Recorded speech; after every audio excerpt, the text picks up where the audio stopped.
অশ্লীলতা ও অন্যায় থেকে নাকি নামাজ মানুষকে বিরত রাখে? তাহলে সমাজে অনেক মানুষকে দেখা যায় যারা নিয়মিত নামাজ ও অন্যায় একই সাথে করছে, তারা বিরত থাকছে না কেন? দুইটা বিষয় এখানে। প্রথম কথা হলো, যে লোকটা নামাজও পড়ে আবার খারাপ কাজও করে, এই লোকটা নামাজ না পড়লে এখন যা খারাপ কাজ করছে এর চেয়ে বহুগুণ বেশি করত। দ্বিতীয়ত, যে লোকটা নামাজ পড়েও খারাপ কাজ করছে, সেই লোকটার নামাজ নিশ্চয়ই কোনো ক্ষেত্রে ত্রুটি হচ্ছে।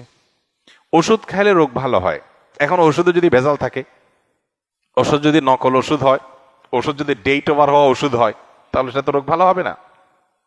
এর মানে কি ওষুধের কার্যকারিতাকে আপনি অস্বীকার করবেন, নাকি আপনার সমস্যার কথা আপনি বলবেন? কোন ব্যক্তি নামাজ পড়ছে, গুনাহ ছাড়তে পারছে না, নিশ্চয়ই তার নামাজটা ত্রুটিপূর্ণ হচ্ছে। যতটুকু হচ্ছে ততটুকু সুফল সে পাচ্ছে, যতটুকু ত্রুটি হচ্ছে ততটুকু থেকে সে বঞ্চিত হচ্ছে সুফল থেকে। নবী সাল্লাল্লাহু আলাইহি সাল্লামের কাছে এরকম এক ব্যক্তি সম্পর্কে অভিযোগ করা হলো বা অনুযোগ জানানো হলো, তখন নবী করিম সাল্লাল্লাহু আলাইহি সাল্লাম বলেছেন যে অচিরেই তার নামাজ তাকে অন্যায় কাজ থেকে বিরত রাখবে, কারণ আল্লাহ বলেছেন ইন্নাস সালাতা তানহা আনিল ফাহশাই ওয়াল মুনকার, অশ্লীল এবং খারাপ কাজ থেকে নামাজ বিরত থাকে। অতএব নামাজকে যত বেশি সুন্দর করা যাবে তার সুফল তত বেশি পাওয়া যাবে।